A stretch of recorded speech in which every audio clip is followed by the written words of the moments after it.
Selamat pagi, di sini saya Veronica akan memberitahukan cara pengambilan sputum dengan baik dan benar. Yang pertama yaitu pengertian dari sputum. Sputum adalah sekret atau mukus yang dihasilkan dari paru-paru, bronkus, dan trakea, atau kita bisa sebut itu sebagai ria. Ya.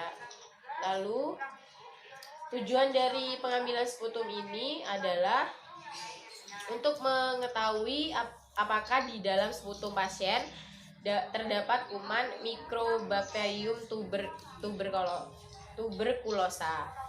Lalu indikasinya adalah yang pertama menegakkan diagnosis tuberkulosis, yang kedua menentukan potensi penularan, yang ketiga memantau hasil pengobatan pasien. Di sini saya akan memperkenalkan alat-alatnya. Yang pertama ada handscoon. Handscoon itu untuk mencegah penularan kuman. Yang kedua ada masker. Masker untuk mencegah penularan penyakit. Lalu ada tisu, ada air, ada bengkok, juga ada 3 spot sputum ini. Yang pertama saya akan menjelaskan fungsi dari spot yang pertama. Di sini tertulis nama, umur, jenis kelamin, jenis spesimen, dan jenis tes. Ini digunakan saat pasien pertama kali mengeluarkan dahak di rumah sakit.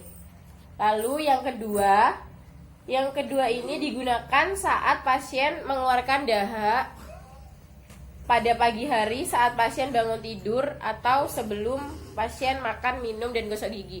Jadi yang kedua dan ketiga ini dibawa pulang ke rumah dan dilakukan pengambilan sputum sendiri di rumah.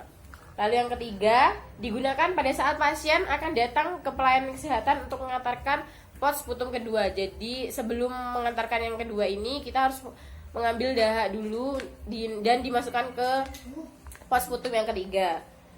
Setelah itu saya akan menyampaikan cara pengambilan sputum. Sebelumnya apabila ada yang memiliki gigi palsu itu harus dilepas terlebih dahulu. Lalu sputum diambil dari batuk pertama. Dan cara membatukan sputum dengan menarik nafas dalam dengan kuat sebanyak 2-3 kali pernapasan dada. Lalu kemudian batukan sputum dari bronkus, trakea, mulut, dan pot penampung. Setelah itu apabila tidak mengeluarkan sputum atau mengeluarkan air liur, maka pasien harus mengulang membatukan sputum dengan volume yang cukup.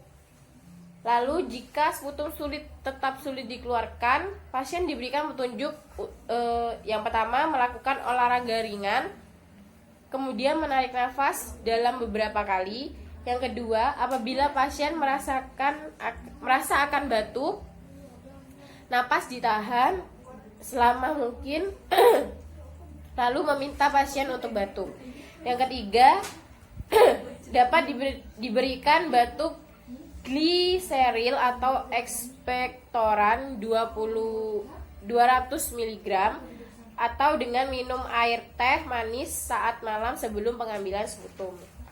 Minta pasien untuk minum air putih secukupnya pada malam hari sebelum tidur sebagai persiapan untuk pengambilan sputum kedua. Lalu saya akan memberitahukan hal yang perlu diperhatikan. Yaitu yang pertama, pengambilan sampel sputum dilakukan pada tempat khusus yang telah ditentukan, seperti tempat terbuka, teras, tempat khusus dengan sirkulasi udara yang baik. Lalu yang kedua, pengambilan sputum sebaiknya dilakukan pada pagi hari, di mana kemungkinan untuk mendapatkan sputum bagian dalam lebih besar dan juga bisa diambil sputum sewaktu. Lalu, agar sputum mudah dikeluarkan, pasien dianjurkan mengkonsumsi air yang banyak pada malam hari sebelum mengambil pengambilan sputum. Itu dianjurkan pada sputum buat pot yang kedua ya. Lalu yang terakhir, dalam pengambilan sputum untuk bakteri tahap asam atau BTA, Diperlukan 3 kali pengambilan sputum yang disebut sputum SPS sewaktu pemeriksaan awal dari pertama atau malam jam 11 malam, pagi hari saat bangun tidur sebelum makan dan minum, sewaktu yang kedua saat pasien untuk mengantarkan sampel sputum ke laboratorium. Sekian dari saya, terima kasih.